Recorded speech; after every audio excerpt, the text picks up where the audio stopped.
what's up? Today I'm going to be giving a film review for Underworld Blood Wars. Now this is the fifth film in the Underworld film franchise, and it features Kate Beckinsale returning in the role of Celine, which she previously played like in the first and second film, but then she wasn't in the third film, but then she returned for I think the fourth film, I think, which was Awakening. But this is like I guess you could say this is yeah, she's returning again for this film, this fifth film in the series as Celine, the vampire death dealer. Now this film it takes place like I guess you could say kind of after Underworld Awakening, like the previous film. It takes place I think like some years or some time after that. It doesn't really stress me, but it does kind of keep the plot going about Celine having a daughter. She had like a daughter with Michael. It does kind of keep that going, and that's kind of what the bulk and main plot of the film is about. You have like this villain like who's the antagonist of the film known as Marius. He's actually after Celine's blood, like her daughter's blood, which he can actually use, where they believe they can use, because he's also a Lycan too. He's a Lycan, like the werewolves.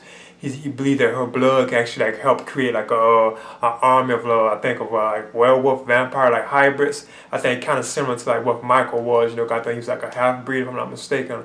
Like he was mixed with vampire and werewolf too, if I'm not mistaken.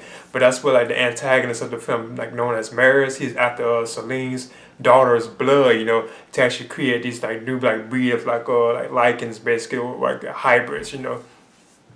So yeah, I thought this film like for the plot that it does have, I thought that was kind of it's kind of typical, but I thought it was cool, and it still turns out that this is like an entertaining film, and I've always been like a fan of the franchise. 'Cause I remember when I first saw the original one like in the theaters, I didn't really like it too much, but once like it got to Underworld Evolution, the second one, that's when the series started to grow on me, and I started watching all of them, and I became like a fan of, cause like I like the rich like storytelling behind like the series, except like the mythology of the Underworld franchise, which I think is cool and it's like interesting. I like how they're making it more and more established. Now we have 5 films in this series. Now, the one thing that I thought was like pretty cool about the film itself, on general, is like of course, like the action scenes. I thought the action scenes were like awesome and stylish.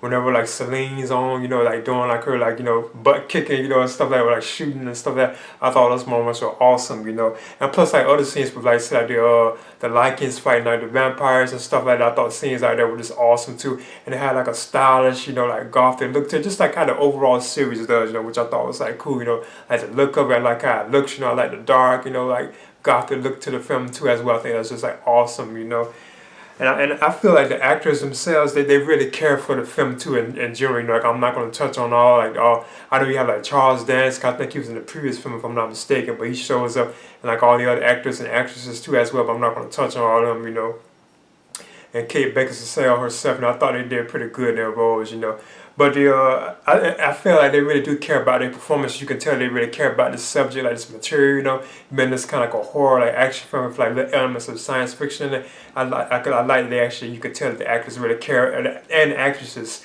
really care about this, like this film. They like the work that they're doing, basically, Now another thing I like, these are kind of like some of the flaws in the film. Now when it got kind of in the mid part of it, it kind of like dragged, to a certain extent, it's like, it's kind of like dragging, like, come on, y'all can do better than this, And that's the only thing I thought, like, it had like some pacing issues, basically, like I said, like halfway through the film, it kind of seemed like it dragged, Another thing was kind of odd about it, it seemed like the film was over quick. I feel like this was like a very like fast-paced film. Like it went quick, like it started and it was like over before I was like, whoa, like it was quick, Plus, I thought like the antagonist of the film, Marius, and the villain of the film, I thought he could have been like stronger, I thought he was kind of like a weak villain for him to be like the head antagonist of the film, I thought he could have been like more stronger and more powerful, At the moments he does have with Celine where they're fighting and stuff like that, I thought he could have been more powerful. Now he was kind of beating her up and stuff, but I thought he could have been more like, deadly and much more of a threat than he was,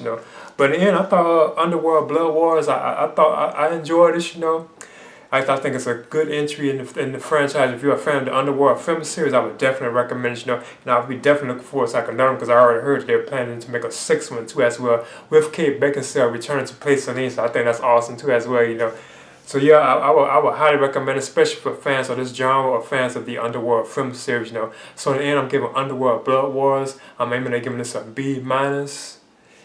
And this is my review for Underworld Blood Wars, which I recommend for like fans of this film series or this genre, like I said before. Alright, I'll catch y'all later.